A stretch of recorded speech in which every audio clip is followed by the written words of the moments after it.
Hi, this is Conrad Zimmerman with FistShark Marketing. If you dig the show, we hope you'll consider supporting us with a small monthly contribution through Patreon. For less than the price of traditional therapy, you can help us continue to make you seem sane by comparison.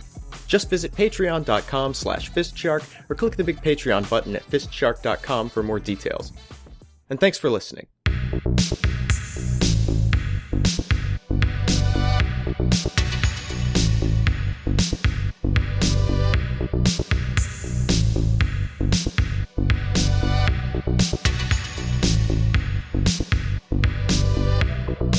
I understand that, I just don't know if I can keep up the deceit anymore.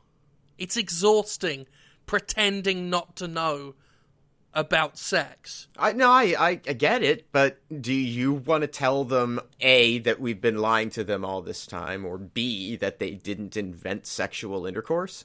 I get your point. Far be it from me to challenge the worldview of the senior partners. I'm just saying it's getting really, really difficult sitting through sexual education courses as a 30-something-year-old man who's supposed to be doing his job.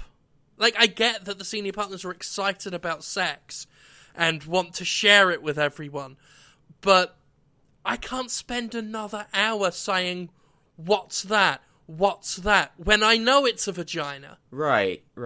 I'll admit, I genuinely ask, what's that, in the course of these classes than I thought I would have. That's the other worrying part of it. It's not just that we're having sexual education at the age of 30-something from the senior partners who believe that they invented sex last Wednesday, but they seem to have added bits to it. There's a lot of new material in the curriculum. New material, new moves, new reasons for having sex, and new appendages. It's a lot of new stuff, but I don't have a proboscis. No. So there's nothing I can do with that information. Is it true that I have to lay eggs now? Like, if I don't lay eggs, then I'm bad at sex? Who among us has the ovipositor to do so? Not I. I tried growing one, I strained, but just poo came out. Not egg. And then there's the clothing. Like, the constant changing of garb. Very ritualistic. There seems to be a lot of ceremony involved in sex, apparently. I don't have a mitre and at least 5 different changes of robe in different shades of purple. It's a little too demanding, if you ask me. It's exhausting. You've got to change costume 5 times before you even get your knob out. Yeah. I suggested, hey, well, could maybe we just layer these things so we're not having to constantly go behind the screen and do the full removal and addressing and the next, just, make it like a Russian nesting doll arrangement, pare your way down. No, apparently that's unacceptable. The red cloak is not allowed to touch the purple cape at any time in the process, so... Well, at least not before the trumpeters have played their ditty. Yeah, at that point the cape is used as a blanket, and the robe is the separator for the... this is the second exercise of triumphant grinding? Is that what that... I think it is the second pass, yeah, but by that point, by the time the bugle boy sounds off for that, I'm too tired. Yeah. Like, I was always under the assumption that, like most negotiations, sex was something that could be pounded out real quick and you're off on your own. And now, seeing all of these other elements, I'm starting to wonder if I've been doing it wrong. Really? Because, up till now, I've been thinking this was bollocks. Is that's the British word for balls? Because they've got a new word for balls in the sex ed, calling them gun strips, and you have to actually strip them down to reveal a tiny cannon inside the scrotum that fires the sperm. Mine can't do that. That's why I'm thinking this is like made up. Jiggery pokery. I took the sandpaper and I ground on the testicles looking to expose the holy gun. and nothing but redness and admittedly a rather pleasing sensation, but no cannon. I'm just saying, right? I don't think Paul Bettany can be present for every orgasm in the world. The conditions are prohibitive. How are you going to... What if you were planning to have sex that night, but Paul Bettany is round someone else's house watching them have an orgasm? I can't get Paul Bettany at short notice. I couldn't get Paul Bettany at long notice. Am I to believe that I've never actually had sex because Paul Bettany wasn't there to adjudicate it? Because according to the Senior Partners' sex ed program, that's the case. I'll admit it does not make a lot of sense. If we have traditional sex, if we just stick something in a hole and move it in and out a bit, or lick a thing, that's actually illegal now, I guess. They're going after old sex and making it something that's criminal. Well, they think it's disgusting. That's it. I mean, anything that the Senior Partners don't agree with or like, they tend to make illegal. That's the whole purpose behind the dance of the 40 penis veils, to prevent any actual intimate contact between the two people. Very much so. So it's an anti-intimacy, pro-mutilation, pro-bugle boy initiative to change sex from a thing about love and procreation to... I mean, are we just going to let this stand? Or do we finally... Wait, hang on. I'm sorry. Love? Well, that's what I was taught in sex ed back in the day, that if you love someone and you want to make them feel fine, you can stick something in there and kind of do a circular spooning motion, stir it up a bit, and viola, you've got love. Love.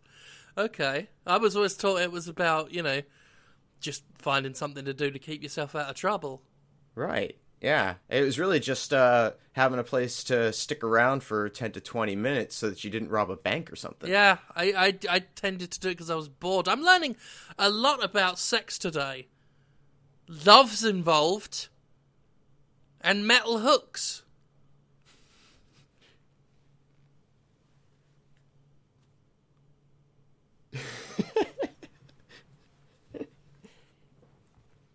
And a lot of chanting.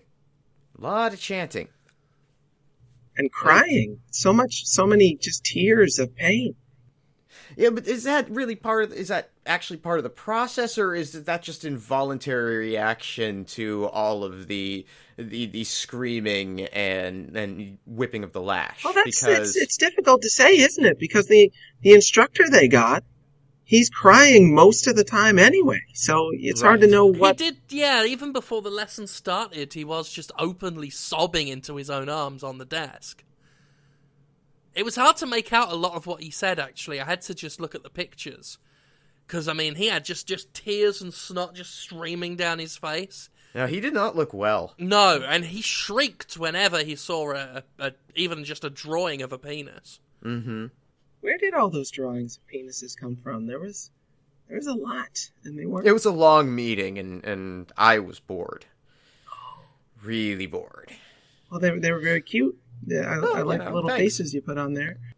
I mean, I'm mostly confused because that drew attention to me as to how spurious what we're learning is, because that's the only time penises were brought up, was when the teacher shrieked when Conrad drew them. Mm-hmm. Otherwise, it doesn't seem to be present at all in sex. You got your ball cannons, and the other thing, you just, I think at one point it was mentioned, just tape it, duct tape it to your stomach. That's not needed, that's dirty. But sticking your foot just into somebody's mouth until they start to choke and vomit all over your foot, that's not dirty, I guess. That's erotic? That's the new erotic? It's the Red Shoe Diaries? That's the new Red Shoe Diaries? It'd be very difficult to film a Red Shoe Diary in which David Duchovny is cramming his beak inside someone to deposit his seed.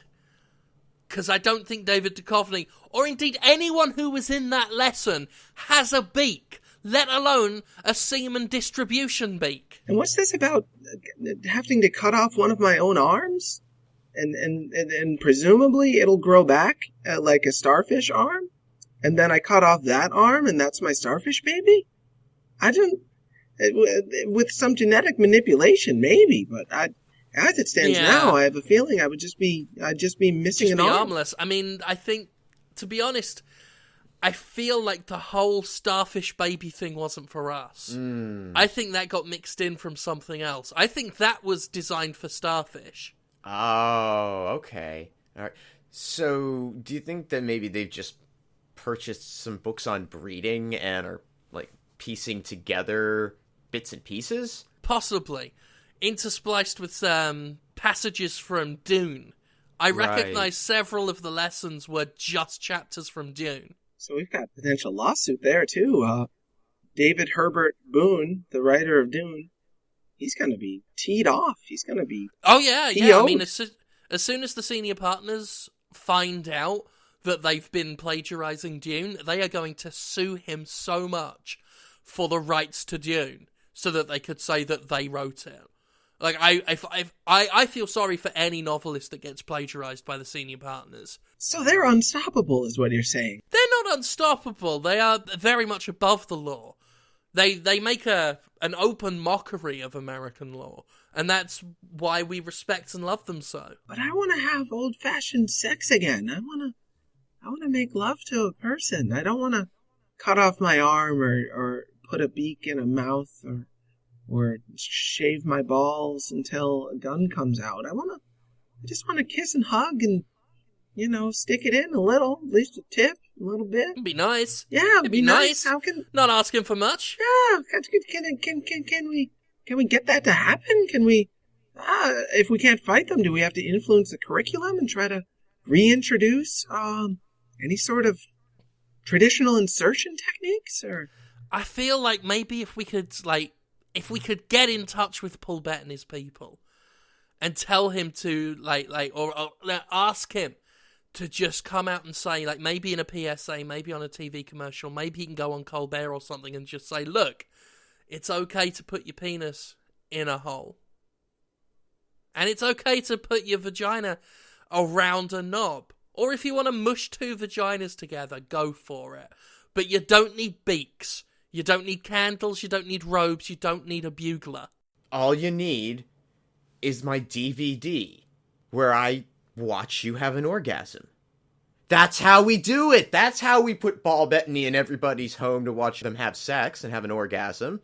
That's it, that's the solution. I can see it now. Paul Bettany presents Your Orgasm. He could do a whole running commentary track. Hi, I'm Paul Bettany. I see you're about to have sex. Don't mind me. Uh-huh. Oh, that's some good stroking. Yep. Mm-hmm. I was in A Knight's Tale. Mm-hmm. I'm Paul Bettany. You can feel free to come anytime now. I'd watch that, and I'd have him watch me. Absolutely. Yeah. That's a winner. Could I turn it? I mean, would I get in trouble if I turned it down? Or just put a sheet over the TV? I have a feeling with Paul Bettany in the room, you'd only want to turn the volume up. Oh, yeah. Yeah, nothing gets me in the mood like a little Paul Bettany. I can try it, but I'm easily distracted, and I want to focus on my lover. Paul Bettany, excellent actor. I really enjoyed him teleporting through that man and making the paprikash.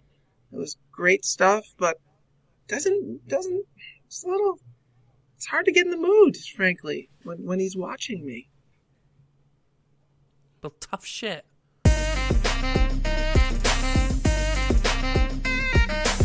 I saw Miley lurking around in the parking lot, sitting in the car with a telephoto lens. Mm-hmm. Miley?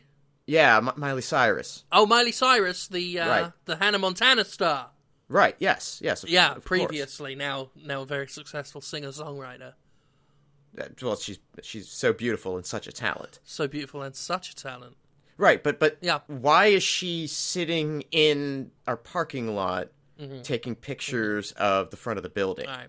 What if I were to tell you I don't know? Would that fly? I'd find that a little disappointing because you represent her, and I would sort of, I have an expectation you'd know what was going on with your client, especially when the behavior's so strange for her. But you wouldn't disbelieve it. Oh no, I totally believe that you don't know. Right. In that case, I don't know. I don't disbelieve, but I don't actively believe. Right, okay, I feel like a lot of mental gymnastics were done to arrive at the conclusion that might fly, such as to suggest that perhaps he does know, and he was just testing the waters to see if I would let it go at that point. I'm going to be very honest with you guys. I'm feeling very attacked right now.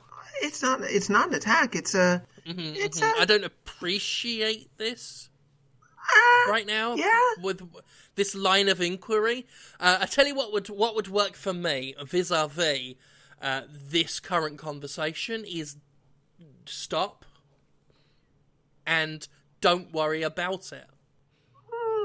I mean, I'm gonna come at you. I'm gonna come at you with a little side hug squeeze. Metaphorically, of course, I would never touch you. If Miley was outside watching the building, and Pauly Shore was in a nearby car, with an old-fashioned crank film camera, watching passers-by, watching dogs defecate and urinate on local fire hydrants. If Miley was talking to him through an old-fashioned can and string to the car, and it was Pauly Shore I'm talking about. I'm talking about the Encino Man. I'm talking about the Biodome. I'm talking about the son-in-law. I'm talking about jury duty. You're telling me you wouldn't have any idea? No idea. No. I mean, if you were to straight up ask me, Jim, have Miley Cyrus and Pauly Shore thrown in together to become private investigators, I would say, I literally don't know. Where did you get the idea that we would ask if they've become... I mean, they were wearing fedoras and long trench coats, so they do look... Sunglasses. Yeah, they do look like dicks, a bit. Private dicks. But... No, they've always looked a bit like dicks, though. True. So, still, I'm a little suspicious knowing that you came up with this private investigator idea kind of on your own. Kind of independently. Yeah, because I don't think anything was mentioned about the, almost stereotypical outfits that they were wearing when this was going on. Right. Okay.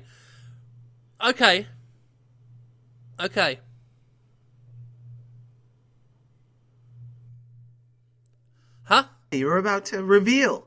The you were going to tell us what you know about. Right. Miley Cyrus, Pauly Shore have become private investigators. I'm sorry, what? I couldn't quite hear that. Miley Cyrus and Pauly Shore have become private investigators now. That's their new thing. Wow, that's exciting.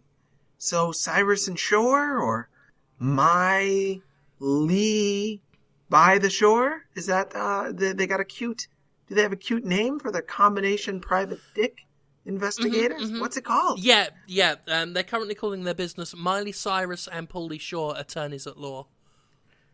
They don't know what attorneys are. Right, but they know what private investigators are. Kind of. I mean, you saw the fedoras. They're in the right ballpark. They are. They've got binoculars. They bought some binoculars from Toys R Us that they use to look far into the distance. They took a newspaper and they cut eye holes out of the newspaper for to better spy. They're both so conspicuous, though. I mean, yeah. Pauly Shore, not as high profile as he once was, some would say, but Miley Cyrus, not that long ago, she was being watched. I mean, people are thinking about her. Maybe not the best job for her, because you need to remain unknown. No. You need to blend in. I mean, The fact that they're constantly shouting and screaming doesn't help. No, that's true. Neither of them have the ability to be quiet. Miley, I thought, had some gift for it. Not when she's with Pauly. Yeah, when she's with Pauly, they just feed off of each other. I mean, it's like they're bad influence. They just they show off for each other is the thing. Yeah. So they just start yelling and shouting, often not saying words, just indiscriminate yelling. And we have Pauly. I mean, he invented that shit. So way to go. That's true, but Miley's perfecting it. It's like the relationship between the United States and the Chinese, right? The United States creates something, but the Chinese, they're the ones that figure out how to make it cheap. Refining it, exactly. Turning it into something that anybody can enjoy. And profit from, right. Absolutely. The other issue with their detective agency right now is the fact that they mostly... And when I say mostly, I mean exclusively follow dogs around Boston, taking photos of when they expel their waste. So there's some sort of pet detectives? Dog stalkers is a more accurate word, but pet detective is a nice way of dressing it up. Like they're not being hired by pet owners to make sure that the people who are walking their dogs are doing their jobs and or something like that. No one is aware of their agency apart from us. They just sort of started doing this yesterday. They bought the trench coats, thought that was enough, and then just started following dogs around. Are they getting any good pictures? Pull his thumbs on the lens most of the time. Is anyone paying them? Are they... Is this a business? They're being bankrolled quite a bit by Billy Ray. Oh, Billy Ray Cyrus. Yeah. Ah. Achy breaky heart. Yeah, apparently he hates dogs, and he wants to know what they're getting up to. Is it part of the scheme for Miley Shore to yell, "Buddy, I'm the weasel," and then just grab a dog and start kissing it, like tongue kissing it? No, you'd think so. That would be charming. It turns out that the real Pauly Shore is quite aggressive, drunk, and swears a lot, and tends to get his ill-framed, thumb-obscured photographs of dogs, knock on the door of a random home address, and fling the photos at their feet and say, "What do you fucking say to this?" Caught in the act. And of course, those person deny that they own the dog, and he says, "No, who said anything about owning it? Doggy," and points to them, and accuses them of being the dog that shat on the public sidewalk. How many people has he done this to now? Most. And Miley's just doing what? Just standing back and watching? Or screaming. So she's just screaming as he points and says, "Look what you've done." They're doing a classic bad cop screaming cop routine. He accuses them of being a defecating, dirty doo-doo dog. And she screams to throw them off balance. And so far it's worked. After a few minutes of being subjected to Miley just screeching in their ear, doing that kind of sharp shriek that makes your inner ear itch a little bit, they've actually had a few people just confess, even though there's no court in the land that would convict them. You can't say that this German Shepherd doing a shit in the middle of the road is Al Johnson, age 46, living in a house with clothes. But they confess. Apparently, the torture gets people to confess to anything. It makes me wonder how many of those things Craig actually did. Oh, all of them, obviously. Well, obviously, Craig is a piece of shit. Right. But I take your point. There are innocent people who could accidentally be tortured into revealing that they hadn't done something as a result. I totally see how that could happen now. Alternatively, are they innocent? I'm just, some of these people may want to sue our clients for harassment, but maybe they are the dirty, dirty doo-doo dog. So basically what you're saying is we probably ought to hire some private investigators to follow these people around and, just see where they shit. Yeah, we need to look at their stool.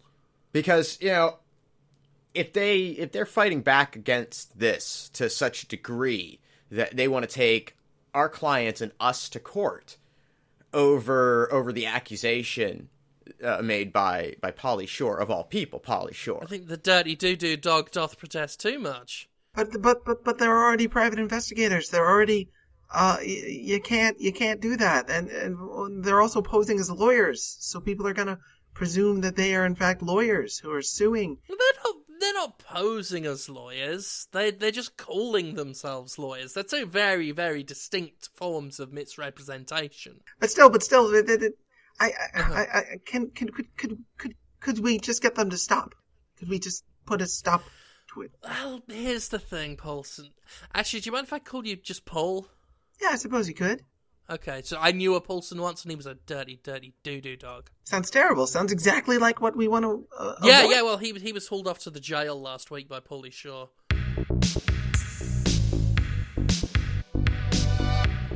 FistShark Marketing is Jim Sterling, Conrad Zimmerman, and Paulson Sear. Theme music by Ben Rama. Additional music by Alazar Chand. Our editor is Alan Smithy. Get more episodes and learn how to support the show at FistShark.com. Follow us on Twitter at FistShark for more of our exploits. Complaints can be forwarded via email to fistsharkmarketing@aol.com. And remember, patience is for other people. Goodbye.